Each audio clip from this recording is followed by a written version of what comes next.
So when you come back from your run, it's really important that you do some static stretches. These can be really helpful in preventing injuries and making sure that you finish your training programme properly.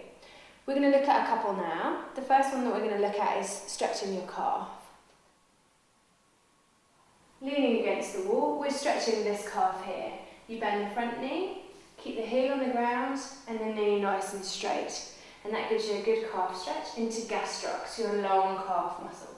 Really important to try and prevent those Achilles problems, shin splints, tightness around the ankle. There are two major things that you need to be careful of. The first one is, people always have a tendency to turn their foot out when they calf stretch. What you'll find is you'll get a bit further, but it's actually not stretching into your calf muscle properly.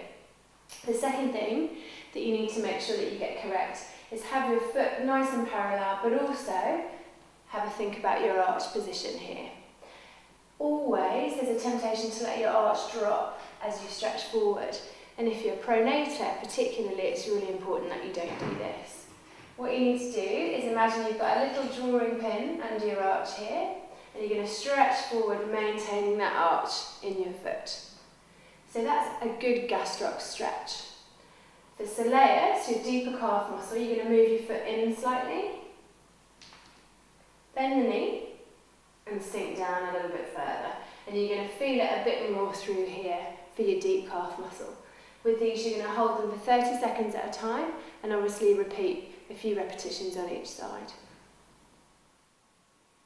So once you've had a stretch off of your calves by leaning against the wall, come and have a lie down on the floor on your tummy, and we're going to work on your quads and also around your hip. So looking at a good quad stretch, you're going to try and fold your heel in towards your bottom, and you're going to reach around with your hand for your foot and draw that foot down towards your bottom. If you can't reach your foot, you can hook a towel around and pull onto that so it makes it a little bit easier. Just relax your hand for me.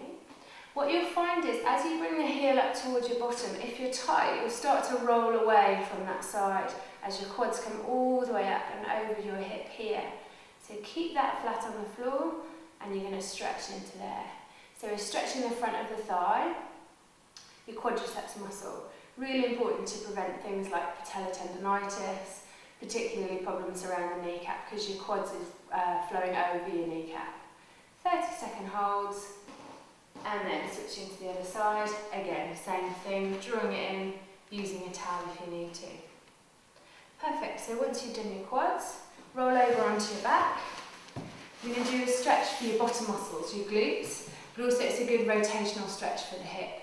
And runners tend to leave these kind of rotational stretches out, so it's a really nice one to do.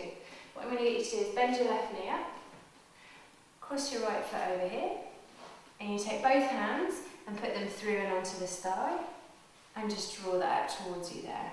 Good, so you should be feeling the stretch in your right buttock. And again, 30-second holds, don't fight into it, just go nice and gently.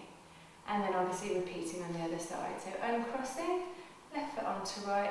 Some of you might find that you get the stretch even without raising this leg off the floor. That's fine. So if you let go there for me, some of you might find that that position there is enough just to get a good stretch out through your hip, whichever one is most comfortable for you.